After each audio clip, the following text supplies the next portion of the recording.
খোকা গেল মাছ ধরতে ক্ষীর নদীর কূলে, মাছ নিয়ে গেল কোলা ব্যাঙে, ছিপ নিয়ে গেল চিলে। হ্যাঁ, এই কথাটির সত্যতা কতটা তা আমি জানি না, তবে আজ এই সত্যতার সন্ধানে আমরা যাচ্ছি ক্ষীরাই। হ্যাঁ, সেই ক্ষীরাই যাকে ফুলের স্বর্গ বলা হয় বা ফুলের ভ্যালি বলা হয়, সেই ক্ষীরাই যাচ্ছি। বেরিয়ে পড়েছি আমি, সুচিত্রা, স্নিগ্ধা।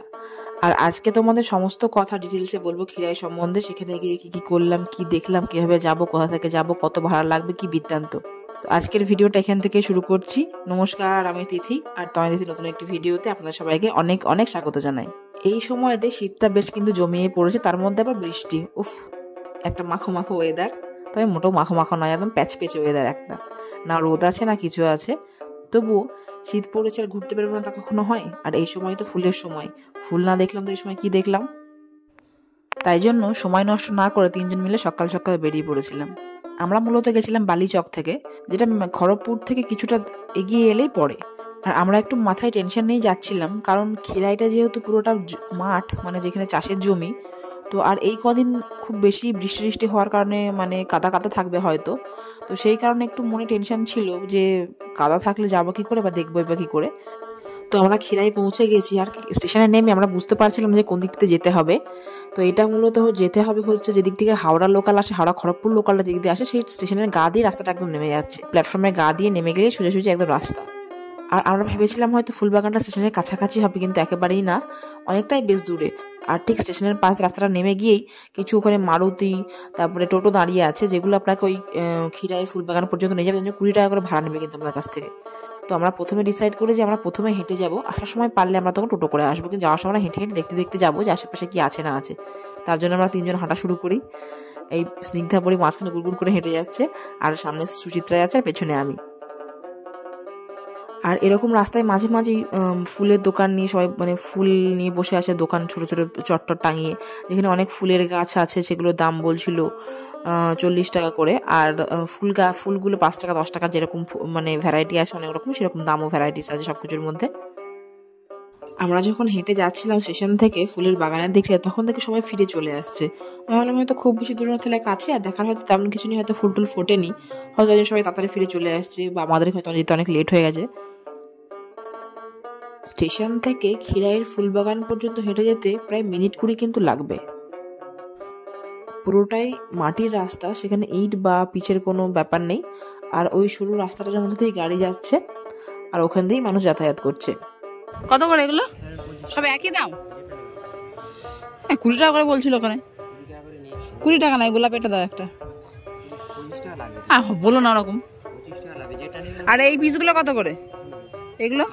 আর এই গোলাপ সব হবে একই? আচ্ছা, তুমি পছন্দ করো কোনটা নেবে? গোলাপটা দেখতে বেশি সুন্দর লাগছে, দেখো তুমি।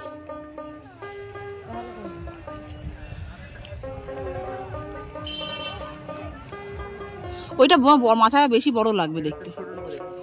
গোলাপেরটা দেখো বেশি চোখ লাগছিল, বলো।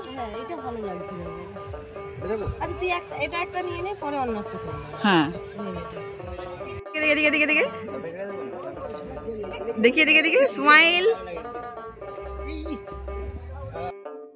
হ্যাঁ, অনেক কথাই তো হলো, এবার আপনাদেরকে বলবো আপনারা কোথা দিয়ে যাবেন আর কত খরচ হবে। যাতায়াতের অনেক পথই আছে, কিন্তু আমি যে দুটো পথ বলবো সে দুটো হয়তো বেস্ট হবে আপনাদের জন্য। প্রথম হচ্ছে হাওড়া হয়ে যেতে পারেন আপনি লোকাল ধরে, আর দ্বিতীয়ত আপনি বাঁকুড়া হয়ে যেতে পারেন। তো আমার বাড়ির কাছাকাছি রেলওয়ে স্টেশন যেহেতু দুর্গাপুর, আমি দুর্গাপুর থেকেই যাতায়াতের কথাটা আপনাদেরকে আগে বলি, হাওড়াটা পরে বলছি।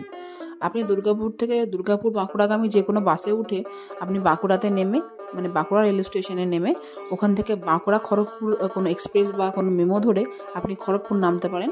আর খড়গপুর থেকে খড়গপুর হাওড়া লোকাল ধরে আপনি ক্ষীরাই স্টেশনে নেমে ওখান থেকে যেতে পারেন। দুর্গাপুর থেকে বাঁকুড়া যেতে গেলে বাস ভাড়া মোটামুটি 60 টাকা মতো নেয় যত সম্ভবত। আপনি বাঁকুড়া রেল স্টেশনের টিকিট কাউন্টার থেকে একেবারে ক্ষীরাই পর্যন্ত টিকিট কেটে নেবেন। টিকিট 65 টাকা মতো নেবেন। হ্যাঁ, এক্সপ্রেসের টিকিট কাটবেন, কিন্তু আমি এক্সপ্রেসের কেটেছিলাম, কারণ ট্রেনটা যেহেতু 1-1.5 ঘন্টা পর পাদে পাদে ট্রেন থাকে, সেহেতু আপনি যদি এক্সপ্রেস এলো তো এক্সপ্রেসে উঠে পড়লেন, খড়গপুর পর্যন্ত নেমে পড়বেন খড়গপুরে গিয়ে, বা আপনি যদি মেমো পান তো মেমোতে উঠে পড়বেন। তো সেক্ষেত্রে এক্সপ্রেসের টিকিট কাটে রাখলে দুটো সুবিধা থাকে, কিন্তু লোকালের টিকিট কাটলে তো এক্সপ্রেসে ওঠার সুবিধা পাবেন না আপনি। আর টিকিটের দামের পার্থক্য খুব একটা বেশি হয় না, ওই 10-20 টাকার পার্থক্যই হয় এক্সপ্রেস আর লোকালের মধ্যে। আমি এক্সপ্রেসে কেটেছিলাম, আমার 65 টাকা নিয়েছিল। লোকালেরটা অবশ্য আমার জানা নেই, আমি বলতে পারছি না ওটা। হ্যাঁ, এবার দ্বিতীয় পত্রিকতা আপনাদেরকে বলি। আপনারা হাওড়া স্টেশন থেকে লোকালের টিকিটে কাটবেন ক্ষীরাই পর্যন্ত 20 টাকা নেবে। আর পাঁশকুড়া জংশনের পরের স্টেশনই হচ্ছে খিরাই। তো আপনাদের বুঝতে কোনো অসুবিধা হবে না, আজকাল তো ফোনে ট্রেনের অ্যাপ তো আছেই, তো সেক্ষেত্রে নতুন করে কোনো অসুবিধা হওয়ার কথাও নয়। তবু যারা জানেন না তাদের জন্য এটা বলে দিলাম। আর খিরাই স্টেশন থেকে নেমে খিরাইয়ের ফুলবাগান পর্যন্ত যেতে 20 টাকা ভাড়া নেয়, সেটা আপনাকে আগেই বলেছি। তো আপনারা পায়ে হেঁটে যাবেন কি আপনারা টোটোতে যাবেন সেটা আপনাদের একান্ত ব্যক্তিগত ব্যাপার। তবে হেঁটে গেলে অনেক কিছু দেখা যায়, মানে আশেপাশে ফুলবাগান আরও আছে, মানে যেমন গাঁদা ফুলের অনেক ক্ষেত্রে আছে। তো সেক্ষেত্রে হেঁটে গেলেও ভালো।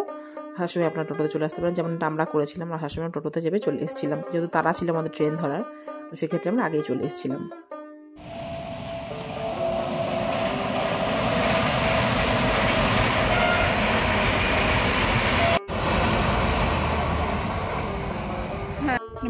এখানে যারা ভালো ভালো ফুল চাষ করেছে তারা ফুলগুলো এরকম অনেক দূরে দূরে রেখে দিয়ে, যেগুলো শুধু দেখতে পারবে, মানে ভালো করে ভালো ক্যামেরা না হলে তুমি জুম করে দেখাতেও পারবে না, কিছু করতেও পারবে না।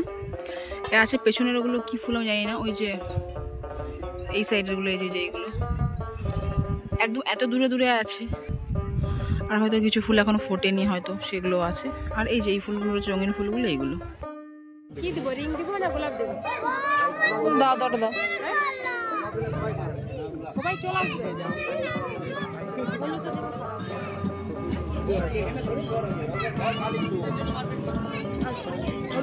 হ্যাঁ হলুদ একটা, সাদা হলুদ দিন একটা।